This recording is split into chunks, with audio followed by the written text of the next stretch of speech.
Hi, Assalamualaikum everyone. So we are back again for my second day of Read Aloud Challenge.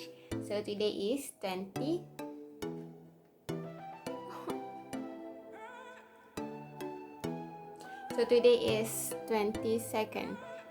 of November 2020. So I read the second chapter of the same book, Show Your Work.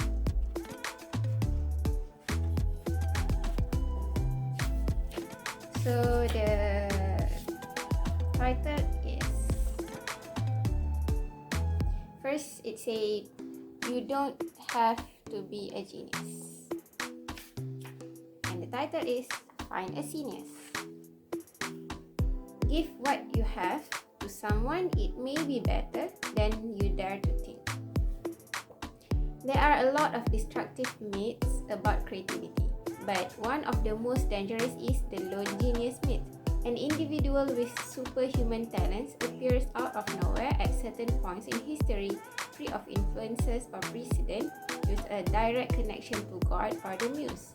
When inspiration comes, it strikes like a lightning bolt, a lightning bulb switches on in his head, and then he spends the rest of his time toiling away in his studio, shaping this idea into a finished masterpiece that he releases into the world to great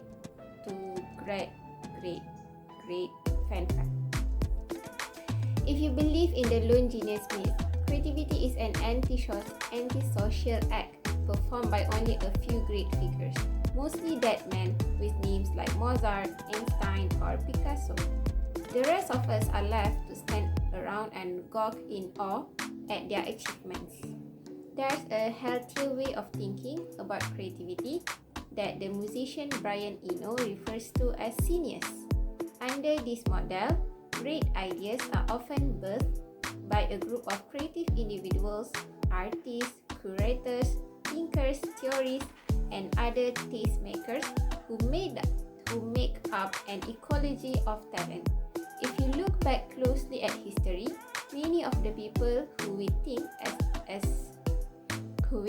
of as lone geniuses were actually part of a whole scene of people who were supporting each other, looking at each other's work, copying from each other, stealing ideas, and contributing ideas.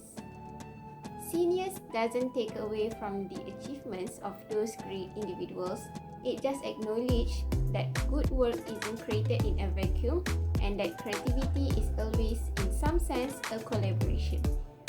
The result of a mind connected to other minds. What we love about the idea of genius is that it makes room in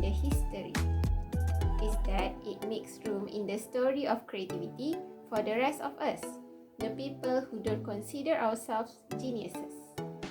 Being a valuable part of a genius is not necessarily about how smart or talented you are, but about what you have to contribute, the ideas you share, the quality of the connections you make, and the conversations you start.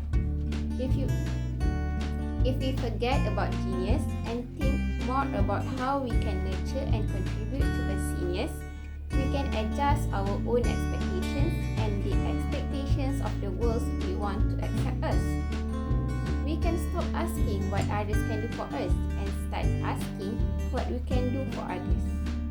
We live in an age where it's easier than ever to join a genius. The internet is basically a bunch of geniuses connected together, divorced from physical geography. Blogs, social media sites, email groups, discussion boards, forums, they are all the same thing, virtual scenes where people go to hang out and talk about the things they care about. There's no bouncer, no gatekeeper, no barrier to entering these scenes. You don't have to be rich, you don't have to be famous, you don't have to have a fancy resume or a degree from an expensive school. Online, everyone, the artist and the curator, the master and the apprentice,